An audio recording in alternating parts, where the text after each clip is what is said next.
time here. There's supposed to be a time thing here.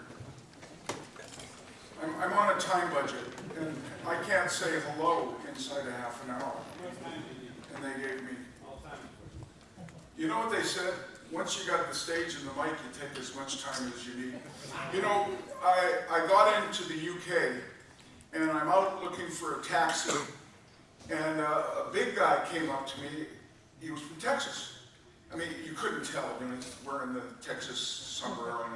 And he said, "Hi, young fella, you going into London?" I said, "Yeah." He says, "You want to share a cab? I hear they're pretty expensive here."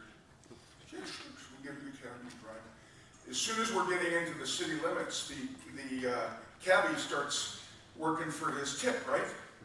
So he's looking for his tip, and he starts pointing out, "Gentlemen, on the right here, we're just passing Westminster Abbey."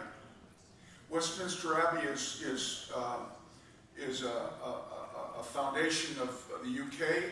Took 5 English craftsmen over 400 years to build the Abbey. The Texan looks out. He goes, "I'm a builder in Houston." He says, "Man, it wouldn't take my team more than a year to build something like that."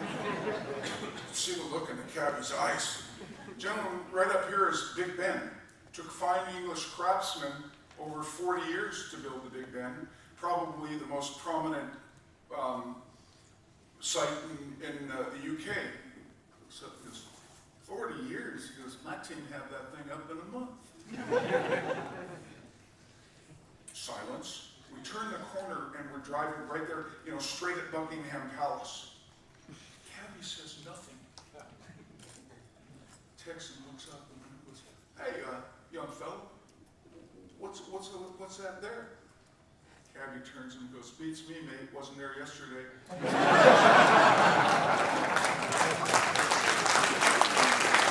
All right, right now I'd like you to do one thing. I'd like you to write down what your purpose, what your one purpose is for being here.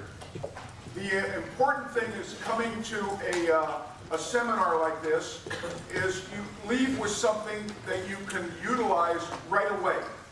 In other words, Peter and I want to make sure that you leave with not just a lot of tools that when you get home and start studying and learn, but what you can do right away.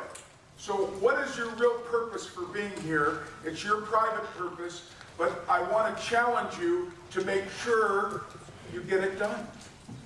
Before you leave, resolve this issue that's in your book right now. The second thing that I want to encourage you to do is network. And I'll show you what I mean. Mike and Greg, where are you guys? Greg, could you stand up for a second? You guys are both in real estate, different divisions of real estate. Can my friends from Budapest stand up? You're in a similar business to Mike. And what we did is we networked them. Paul, could you stand up? You're also in real estate, and now you see these guys, and opportunities for what you do here in the UK might present themselves, Sergey, thank you for standing up, might present themselves in different places. You see, now you have 3 days to network, to get to know each other, and possibly get a business deal. When Peter and I were in South Africa, Peter, we put 2 business deals together in the first 3 days, didn't we? One of those guys closed a $24 million deal, was sleeping on a couch. Has changed his life and the life of the partner we put him together with. Thank you, gentlemen. Give them a hand. Every one of us has a story, and stories change lives. I'd like to share a story with you. I want you to empower yourself today. I want you to become the boss. You invested in yourself to be here. If you make an investment, you want return? How many people like return on investment? Well, then get a return. For things to change, you have to change. For things to get better, you have to get better. Make an investment in yourself and empower yourself to change. There is genius and professional sitting in every seat here. There is no limitations. There never has been. The only limitations there ever have been are those that you put on yourself. And we're going to talk about, and Peter's going to help you dream and dream big. And he's a man that had dreams that were so big, I'll share them with you when I get a chance to introduce him. But right now, I've got a special gift for you and a special gift for Peter, because one of the things that we're going to do with Sage Business School is it's going to grow each and every time we come out, because you're going to help us grow. You're going to teach us what you need, and we're going to conform to making this program the best program on the planet for young entrepreneurs to present themselves. I'm so excited. I have a 17-year-old young man that wants to learn how to get himself in business. He doesn't feel college is the way to go, do you? You want to get into business, and he wants to change his life and change other people's lives. And many of us have children, and that is the only way that we are going to change our society. It just doesn't work anymore. We need something new, and Peter Sage is dedicated to changing that. I got a gift for you, Peter. Where are you? Andrew? Andrew, can you roll them? I've got a gift for you guys.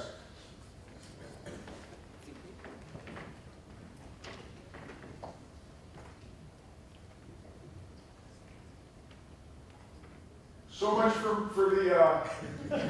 telling him, and he would be absolutely ready. He said, just don't worry about it, I'll be ready. I was giving him signs, right? And he said, well, is that steal second or start the clip?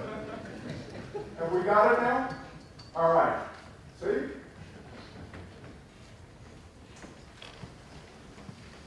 There's Kleenex on the tables.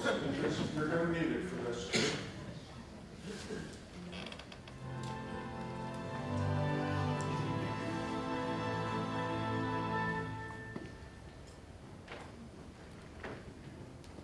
I'm remembered for two things. One, for being a part of the women relay team that defeated the Americans in the 1991 World Championships. But the most famous thing that I'm known for is actually not finishing the race. It's the race in Barcelona. Unfortunately, I had a few injury problems, mainly with Achilles tendons, and that sort of hampered me through my career. But by the time I was in Barcelona, it felt great. There was no issues, no problems. Very, very much. The best form he's shown since he broke the British record, which was way back in '87. And I remember thinking, I'm going to win this race. The gun goes,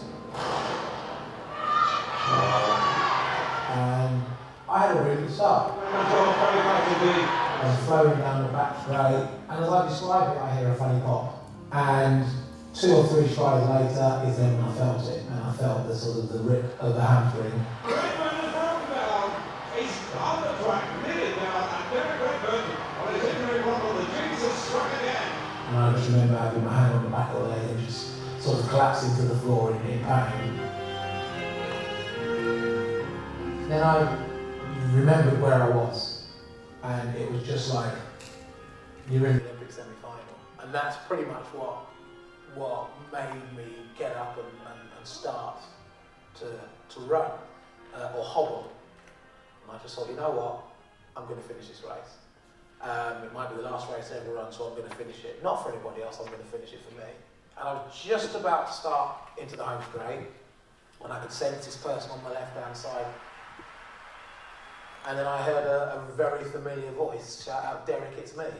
And instantly I knew who it was. It was my dad. Up until then, I'd managed to keep all my emotions in and hold it together relatively well. But as soon as I saw him, that was it. I lost it all, and I was in tears. I can't believe this has happened. Why me? With his track record and injuries, it may be his only Olympic appearance. He just can't hold it. He would always have been there with me, and he spent many a year standing on the sidelines in the middle of the winter with a coffee in his hands trying to keep warm, and all he was saying was, look, you've got nothing to prove, you're a champion to us, you'll be back, don't worry, we'll do this together. I just said to him, get me back into lane 5, I want to finish, just get me back into lane 5. And the joke that I always make about that is the first and last and only time I've ever been able to shout at my dad and get away with it. You know, any other time as a kid, you would have got a quick smack round here and told, "Oi, less of your cheek." We still had officials trying to stop us. And they're not quite sure what to do. They're thinking, who's this crazy man that's just walked onto the track? What's going on? All this sort of stuff. And right up until the point I'd gone over the line and walked through the line, I had no idea the reaction it was having on the crowd. So I sort of, you know, had a look around. People were going absolutely mad. Everyone was on their feet and all this sort of stuff. Some of the messages and letters and stuff that I get from people say, you know, you have no idea who I am. I'm not in sport. I've been through, you know, some hard times. Just want to thank you for your inspiration. It's quite strange that people to this day still find it, you know, inspiring. It's a nice feeling that I've done something that has helped so many people in their own ways. There was an outside chance of having a battle for a gold. Does it make up for that? I have to be honest and say no. Would you run the second clip, please?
Soul so weary, when troubles come and my heart burdened be, then I am still and wait here in the silence until you come and sit a while with me.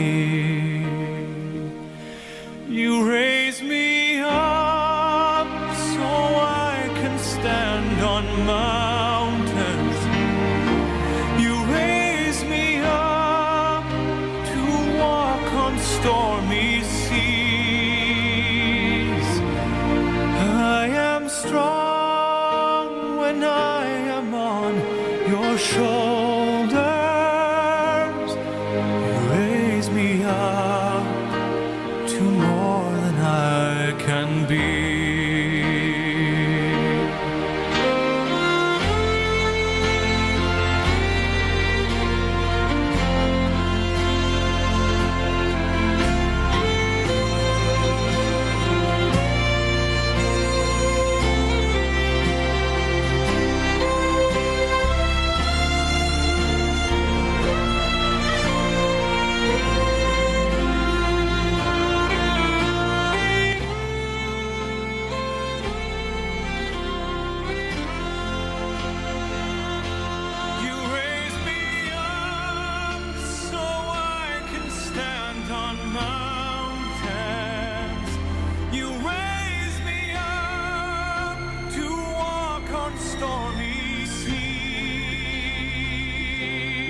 I am strong when I am on your shoulders. You raise me up to more than I can be.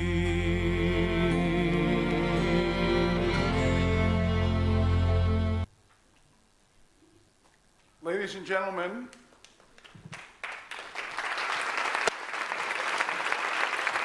I'd like to introduce you to a man that film you just saw had over 15 million viewings. I'd like to introduce you to, for a motivational message from Derek Redmond.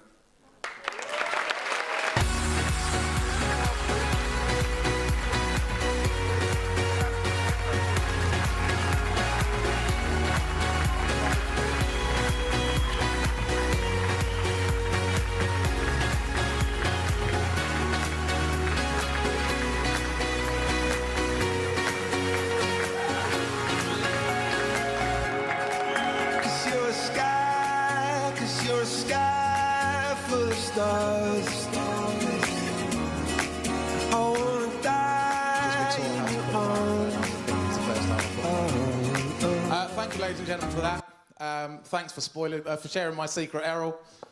I thought that was just between us. And it was. Yeah, it was. Well, yes, that was 24 years ago, or as I like to say, 5 stone ago. I'm certainly not in the shape that I was now, that I was back then. I've only met Errol last night. I'm not going to stand up here and lie and say we're you know, long lost friends that haven't seen each other. Errol sort of contacted me through my business and asked me if I would come and say some words. It was quite lucky, really, because I had to be in London anyway. I've got another event that I'm speaking at later on today. And we sat down last night and had a real good conversation. And I wasn't quite sure what I'm going to be saying. And I got up this morning, and after the conversation that we had, and Errol told me what he was going to be showing, and obviously last night told me what these 3 days were about, it was pretty obvious.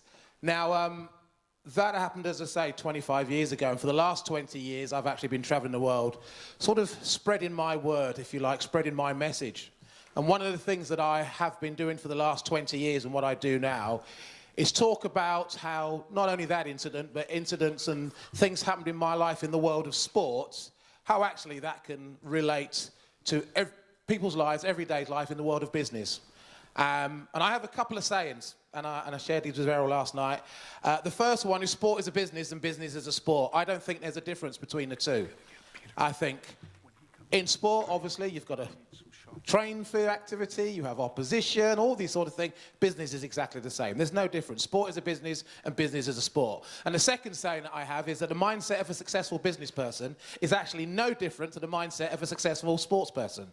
They think very alike. If you was to get, I don't know, an Alan Sugar and maybe a Daley Thompson in the room together, boy, it would be a nightmare. But what a conversation it would, you know, there would be. Because those two guys will have a lot of stuff in, you know, a lot of their morals and the way that they go about their business in common. So what I thought I'd do is share a few things that that I learned from that event, and also moving forward.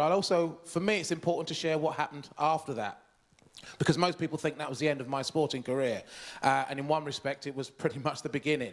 So as you saw on that, the first video, I talked about running down the back straight and hearing a funny pop, which is exactly what it was. I'd won the first round, I'd won the second round, and I was obviously favourite for the semi-final. I was joint favourite for the gold. And actually, let me pause it there. 4 years prior to that, the Olympic Games were in Seoul, Korea. They were my first Olympic Games. And lucky enough, I was expected to go to those games and pick up, well, they said I was favourite for the bronze medal. But in my eyes, if you're favourite for the bronze, it means you can win the silver. And if you can win the silver, you might as well go and win the gold. So, although I was favourite for the bronze, I was still going for the gold medal. In Seoul, warming up for the first round, I snapped my Achilles tendon. So I didn't even get onto the track to be able to begin my campaign of trying to win a medal. So I promised 4 years later in Barcelona that I would obviously make up for it and win 2 gold medals. Not that I'm greedy, but 2 would have done nicely. As I said, I'd won the first round, won the second round, got into the semi-final, and as far as I was concerned, it was an odds-on that I was going to win the semi. I was in great shape. I hadn't run particularly hard in the first 2 rounds, but in the semi I was going to run pretty tough. And got a good start, went round the first bend, going down the back straight, and as I said on the video, I hear a funny pop. I think it's something in the crowd, so I shout to myself, or I said to myself, come on, Redmond, concentrate. And I ran 3, 4, 5 more strides later, and then I felt the pain in the back of my hamstring. And I honestly thought that I'd been shot in the back of the leg. Now, I've never been shot. I don't know what shot feels like, but I thought I'd been shot in the back of the leg. And if anybody in here has ever played football or any sport and pulled a hamstring, you may have an idea of what it's like. I ran the back straight in 10.2 seconds in a 400. When you're running at that speed and your hamstring goes, believe me, it hurts. And I grab the back of my leg and I say the usual words, ouch, oh dear, I think I've pulled my hamstring, or words to that effect.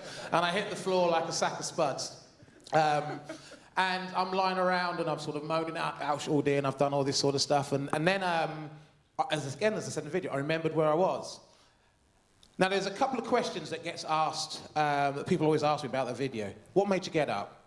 Well, what made me get up was, I'm on the floor, I'm lying around, and then I remember where I am in the Olympic semi-final. I then decide to look to see where all the rest of the athletes are, and they've got about 120 metres to go. And what went through my mind was, if I get up now and start running, I'll catch them. Because it's the first 4. I didn't laugh at the time, because it's the first 4 to qualify. And that's what got me to my feet. I then start running, hobbling, and I hobble 50 metres. I'm now going to have a look and see if I'm gaining on these guys. So I look slightly to my left towards the finish line. These guys are finished. They've been interviewed, they've gone into the change room, had a shower, come out, their hair's dry. I've still got 200 metres to go. So I've obviously worked out, that's it, it's all over. And then the second thought that went through my mind was, I'm going to finish this race if it's the last race I ever run. And incidentally, it was the last race I ever run as an international athlete. So I continue around the top bend. Medical staff with stretchers and all sorts are trying to get me off the track. The track referees are trying to get me off. They're looking at their watch because there's another semi to go. I don't give a monkeys. I'm finishing this race. This is for me now. And I'm coming around the top bend and I'm just about to enter the home straight. And I could just sense this person's going to stop me. And I hear this familiar voice. And if you want to know what my dad's voice sounds like, just listen to a Barry White album, because he's got his voice just as deep as Barry White. And for you young people that don't know who he is, Google him. That's what I say to my kids. And I heard my old man say, Derek, it's me. You don't need to do this. And I did. I said, just get me back into boop, boop, boop, boop, lane 5. And I'm just lost it. And my dad turned around and got me back pretty much into lane 5. And we sort of finished the race together. And I completely lost it. The emotions, everything came out at that moment. And the second question people always ask me is, what was it that your dad said to you that made you completely lose it all? And there was no one thing that my dad particularly said to me that made me lose it all. 24 years later, I think I've sussed out what made me lose it all. I was ranked in the top 5 in the world over 400 metres at that point. I'm competing in the Olympic Games. I'm in the semi-final of the men's 400 metres with 100 metres to go. And I look over my left shoulder and my dad is on the track level with me. I figure if that don't make you cry, then nothing in this world is going to make you cry. For me, the real story actually happens after the race. So if you're okay, I'd like to kind of share with you pretty much what happened after the race. I finished the race, obviously, got taken into the medical room, and surprise, surprise, the medical staff who'd been trained for 15, 20 years told me I'd pulled a hamstring. And that was my game's over. The final for the 400 was 48 hours later. I flew home 48 hours later. I was actually on a plane when the Olympic final was being run. It was won by a guy called Quincy Watts, run 43.5. If I'm really honest, would I have won the gold? I would have been in the race. We put 43.8 for me to run, 43.5 won it, so I don't know. But anyway, the race one was running 43.5. I was on my way home because I was going to have my leg operated on the day after I got back. And the reason I wanted to have my hamstring operated on, because at the end of that year was the World Athletics Cup taking place in Cuba.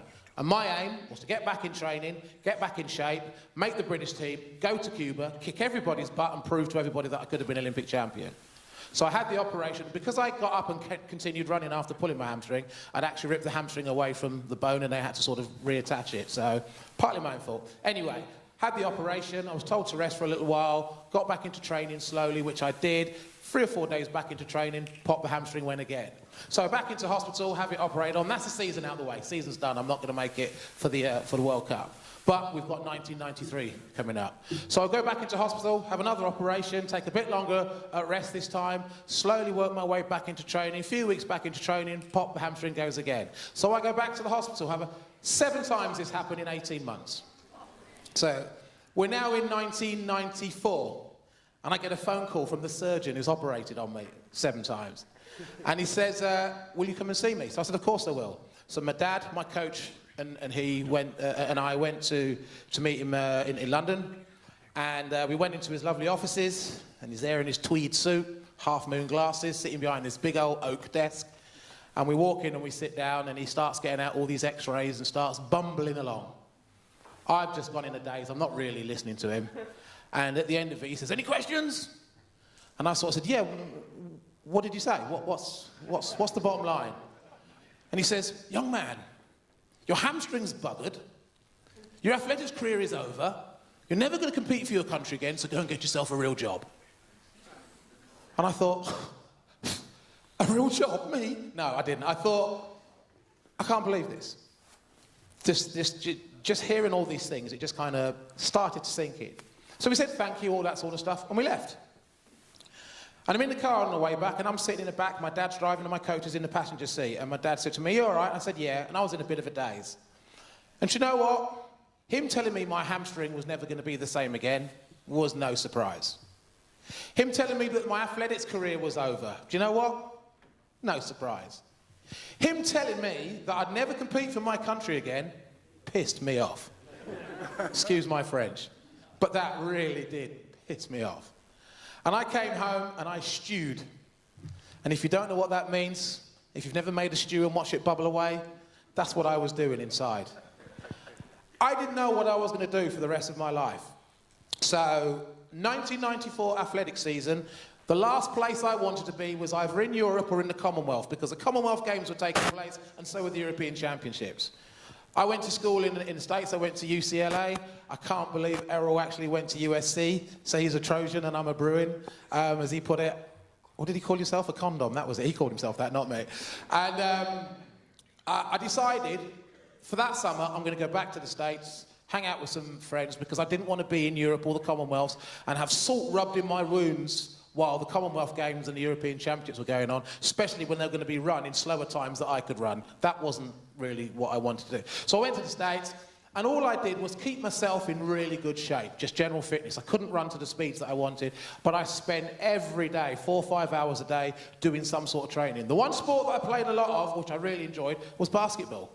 And I spent a couple of hours a day just you know, playing basketball, pick-up games, just absolutely loving it. Came back to the UK at the end of the athletic season, and I decided to continue the basketball. So I joined a local club where I live, a place called Northampton. It's only about an hour or so from here. And I joined a local club. Still don't know what I was going to be doing with my life, and I started getting into personal training. And I played basketball for the remaining of 1994 and 95 season. At the end of 95 season, around about April, May, we'd won the league, our local league, we'd won our local cup final. It was great. We're in the changing rooms, and our coach is there and the team's there, and we're celebrating winning this cup final. And there was a knock at the door, the change room door, and this guy walked in, had a word with Coach Powell, who's our basketball coach, and then he came back into the change room and said, "Derek, this guy wants to talk to you outside." So I went and saw him, and this guy was a guy by the name of Pete Mintoff. And he coached a team called the Birmingham Bullets, which was a professional basketball team in Birmingham a few years ago. And he wanted me to go and try out for Birmingham Bullets. So I obviously said yes. And I went up to Birmingham. It was a 2-day trial. Cut a long story short, I made Birmingham Bullets. So I'm now a professional basketball player. Let me just pause for any Americans or Canadians in the room. Because a professional basketball player in the United States is a pretty good thing. Comes with lots of zeros at the end of a check. Professional basketball player in the United Kingdom, it's a bit different. It came with 1 0 at the end of the check, and the first number was 70. I got paid £70 a month to play basketball, professional basketball in England. I lived an hour away. It cost me more than that in petrol to get up and down. Believe it or not, I wasn't doing it for the money. Absolutely loved it, and I played professional basketball for the 95-96 season for Birmingham Bullets. Partway through the season, the coach left. I don't know where he went. At the time, I didn't know where he went. And when the new coach came in, Nick Nurse. Nick came in, took over, no problems, I'm still playing. And then I got a letter from the English Basketball Association asking me to go and try out for the England team. Of course I did. The trials were in Sheffield, 3-day trials. Went up to Sheffield. We wouldn't know whether we've made the team for a couple of weeks. A couple of weeks passed. I get a letter in the post saying, "Congratulations, you've been selected to compete for England in a basketball match," blah, blah, blah, blah. Went back up to Sheffield where the game was. We played the game.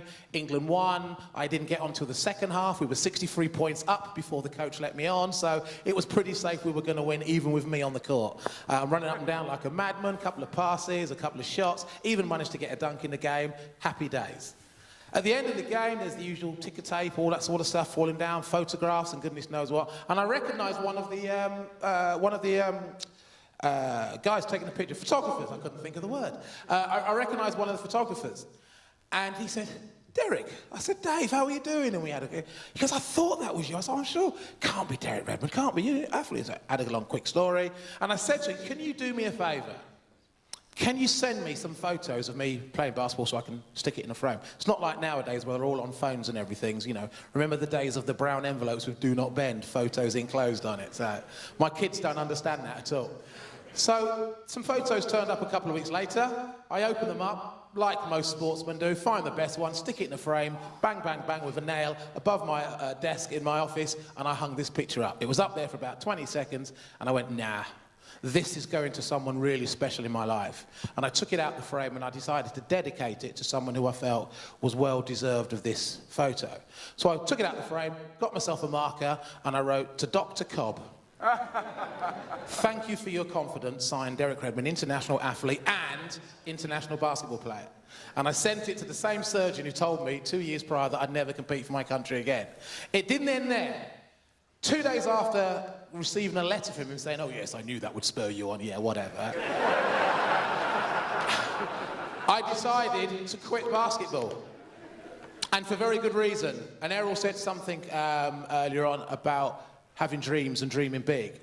There has been a number of people, certainly in Great Britain, that have competed for their country in 2 sports. The obvious one is you get the sprinters who compete in Olympic Games, and then a few years later they compete in the bobsleigh. So they compete in a winter and a summer Olympics in 2 different sports. And we've had a couple of females that have gone from rowing to cycling, so they've competed for their country in 2 sports. There's been a number that's done it for 2, no one's done it for 3. And my aim was to be the first person to do it in 3 sports. So my other love was rugby. So I joined a local rugby team.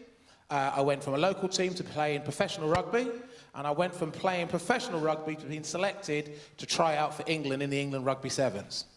I didn't make the team, but it didn't stop me from trying, and I continued playing rugby for about another 9 years until I figured out that I was the biggest target from every other team we played against, because all they wanted to do was muller me.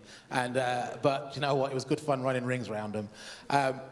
I then got involved in other sports, but then my life kind of changed because I'd had a long time playing professional sports. I was getting a bit older now, and unfortunately, unlike Peter Pan, I do get older, I do get wider, I do get uglier, and I do get slower. So I had to then change sports completely, and I got involved in the corporate world. And I started off with a company making and manufacturing gym equipment, and it went like that, and then it went like that. And I learned a hell of a lot from that. And I'd been in business for, I don't know, 2 years, and then all of a sudden, I went bankrupt. It was myself and my business partner for about 3 million. And it was a big lump sum. My dad had invested. There were a lot of people that invested in there, but we made a real big hit in what we originally did, but then it completely went. But I learned a lot, and all I did was treat it like athletics, treat it like sport. And it didn't stop me from giving up. I started again in other businesses, and I'm glad to say things are obviously way okay, and we're doing fine. But one of the things that I've been doing since the year 2000 is traveling the world, talking to people about how it's not what you do, it's how you go about doing these things, and the attitude that you take to achieving your goal. So my closing words to you guys are simple, really. Don't ever give up. Whatever your dream is, whatever your goal is, don't ever, ever think that it will end, or if things go wrong, that's it, it's all over. There's one thing that I always say, and it'd be my sort of closing line to you guys, is if you just listen to what I have just said, I'm going to make you all a promise.